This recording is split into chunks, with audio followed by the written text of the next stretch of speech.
অনেকক্ষণ পলিথিনে আটকা থাকার পরে বাসায় নিয়ে এসে অবমুক্ত করে পানি দেওয়া হয়েছে। দেখুন মাছগুলো ক্রমান্বয়ে সুস্থ হচ্ছে।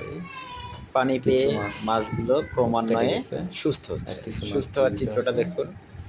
পানি দিয়ে বেশ কিছু আপাতত মাছের ডিম থাকায় মাছগুলো দ্রুত কিছু নড়াচড়া দেখানো যাচ্ছে। মাছ মানে ক্রমান্বয়ে অক্সিজেন সুস্থ হয়ে কমে গেছে নড়বে, তাদের পেটের থেকে। এখন পানি পানি দেওয়াতে ক্রমান্বয়ে কিছুটা নড়বে, সুস্থ হয়েছে।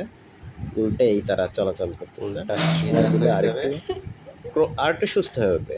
ক্রমান্বয়ে সুস্থ মাছ হবে। ক্রমান্বয়ে নড়াচড়া করবে। 80% মাছ সুস্থ হয়ে যাবে। যদি কারণ অনেকক্ষণ পলিথিনে ছিল, সরাসরি বাজার থেকে চলে আসতাম মাছগুলো খুব তাহলে আটকে গেছিল, সবগুলোই তাজা থাকতো। বিপজ্জনক অবস্থায় ছিল। এখন ওদের বিপদ তারপরেও কেটে দেখুন গেছে। মাছগুলো কিভাবে কিছু সুস্থ মাছ হয়। ঝিম কাটিয়ে সুস্থ হবে।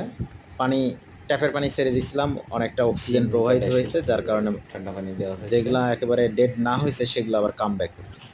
ডেড হলে তার কাম ব্যাক হওয়ার সুযোগ নাই। সেই চিত্রটাই দেখা যাচ্ছে। কিছু মাছ উল্টো দিকেই নড়াচড়া করে সোজা হতে সময় লাগবে, উল্টো দিকেই অক্সিজেন নিচ্ছে দেখা যাচ্ছে।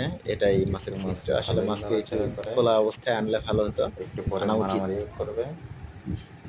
এবং তাজা তাজা মাছগুলো কাটলে তাজা মাছ কাটার তাজা মাছের একটু টেস্টটা বেশি হয়, সেটা সবারই জানা থাকা দরকার। মাছ মরা অবস্থায় কাটার তাজা অবস্থায় কাটার অনেক রড ভিডিও। পার্থক্য।